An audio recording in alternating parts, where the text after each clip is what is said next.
1 year ago today, it's already been a year since the two Koreas agreed to resume operations at their joint Kaesong Industrial Complex. Nearly 6 months after the North unilaterally shut it down, And that resumption was possible only after the two agreed on a set of measures to improve the management of the business park. Now, for more, we are joined by our Unification Ministry correspondent Hwang Sung-hee live in the studio. So, Sung-hee, have those measures been effective? Not really, Hang-kyung. When operations resumed at the Kaesong Industrial Complex, the two Koreas agreed on a set of measures to better manage the complex, which included easing regulations for South Korean commuters, allowing the use of internet and mobile phones, and attracting foreign investors.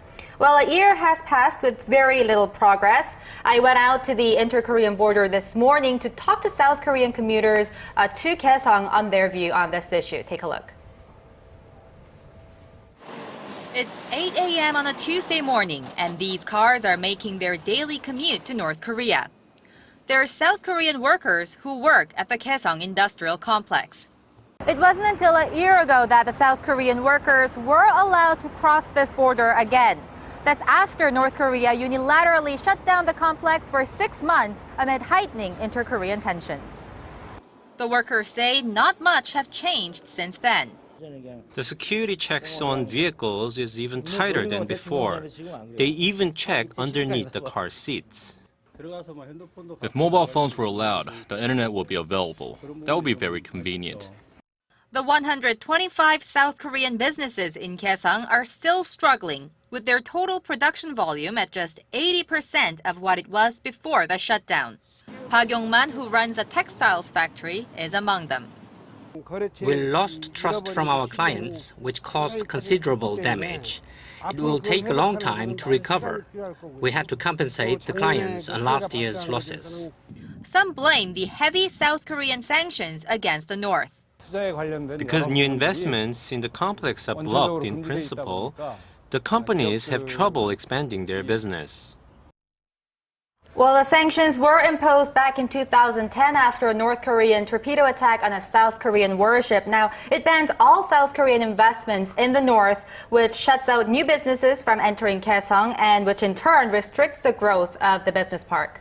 Right, we thought that more foreign presence, having more foreign companies in the zone might prevent any further suspensions in the future. But how are the efforts to globalize the joint economic park coming along? Well, Daniel, around 30 foreign firms from countries like Germany and China have shown an interest in opening up factories in Kaesong, and around 3 or 4 of them have actually visited the industrial zone to look into investment opportunities. But concerns over another unilateral closure are holding them back, and experts say the globalization process would gain momentum if governments were to step in. If the Chinese government is more actively involved in bringing Chinese firms to the complex, the globalization process will be much more smooth.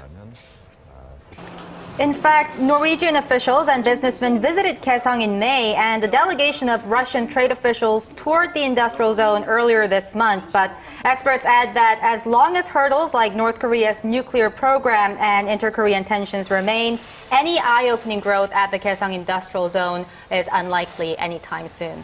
So still a lot needs to be done to bring the quality of the joint complex to an international level at this point. Right. I know you were there early in the morning. Thank you so much for bringing us this report, Sung-hee. We hope to see you back here with something more interesting again.